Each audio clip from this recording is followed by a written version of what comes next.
కవిత కళ్ళల్లో వత్తులేసుకుని. రచన అక్షరం ప్రభాకర్. స్వరం నాగమౌనిక. కళ్ళల్లో వత్తులేసుకుని.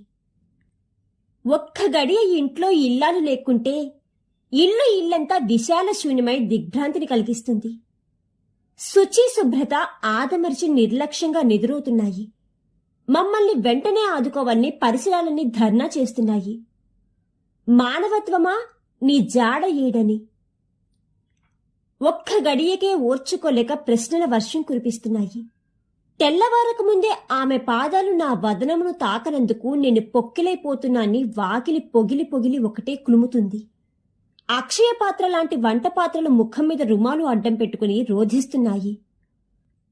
ఆమె స్పర్శ తాకని రోజు అంధకార బంధమే మా బతుకులని. పౌర్ణమి నాటి పిండి వెన్నెల వంటి బియ్యపిండితో వాకిలి నిండా ముగ్గేసేది. ఆ ముగ్గు ముత్యాల్లా మెరిసిపోయేది.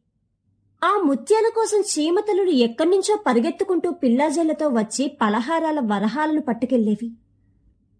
ఇప్పుడు చుట్టుపక్కల ఎక్కడా ఆమె పలుకు వినబడలేదని పస్తులతో కుస్తీ పడుతున్నాయి.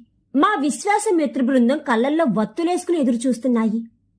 ఏ దిక్కు నుండి వస్తుందోనని వచ్చిపోయే దారి పొంట సెంట్రీ కాస్తున్నాయి. ఇంటి ముందు చెట్టు మీద కొత్తగా వచ్చిన పిచ్చుకల జంట. ఆమె దివ్య దర్శనం సూర్యోదయంతో పాటు జరగలేదని దిగులుగా అలకపాన్పు ఎక్కాయి. ఇంట్లో పిల్లలతో పాటు అల్లుకున్న ఆట బొమ్మలు సైతం మూగబోయి గుండె పగిలి తల్లడిల్లుతున్నాయి. వాన వచ్చే ముందు అప్పుడప్పుడు మెరిసే మెరుపు తీగలగా అతిథిలా వచ్చే ఆమె కోపం భలే గమ్మత్తుగా ఉంటుందని అత్యవసర కమిటీలోని సభ్యులన్నీ హుటాహుటిన సమావేశమే గుర్తు చేసుకుంటున్నాయి. కరెంటు బల్బులోని సగం రాలిపోయిన ఫిల్మెంట్లా ఉంటుంది ఆ కోపం అంటుండగా కొన్ని ఇష్టం లేని సంభాషణ సందర్భాలలో ఆ మాటలకు అర్థాలే వేరు. అవి ఏ నిఘంటువులకు లొంగనివి, ఏ వ్యాకరణ సూత్రాలకు అందనివి ఆ చమత్కార చలోక్తుల విందులు. అవి అర్థమయ్యి అర్థం కానట్టే ఉండి ఎన్నటికీ వ్యర్థము కానే కాదు ఆ దేవి ఆలోచనామృతం అంటూ కొన్ని పొగడ్తల్లో ముంచేస్తున్నాయి. అసెంబ్లీలోనో పార్లమెంట్లోనో అవకాశం రాని సభ్యుల్లాగా అధ్యక్ష ఏమిటి ఈ వివక్ష అంటూ ఇంకా ఏవేవో మనసు విప్పి వినిపిస్తూనే ఉన్నాయి. దండం మీద విధిలేక విసిరేసినట్లు విడిచిన బట్టలు అతీగతి లేని అనాథల్లాగా మమ్మల్ని అంటరాని వాళ్లను చేసి అవమానిస్తున్నారని ఎక్కెక్కి ఏడుస్తున్నాయి. మేఘ సందేశం అందుకున్నదేమో కాబోలు. ఆ తల్లి ఇంతలో ఇల్లు చేరింది.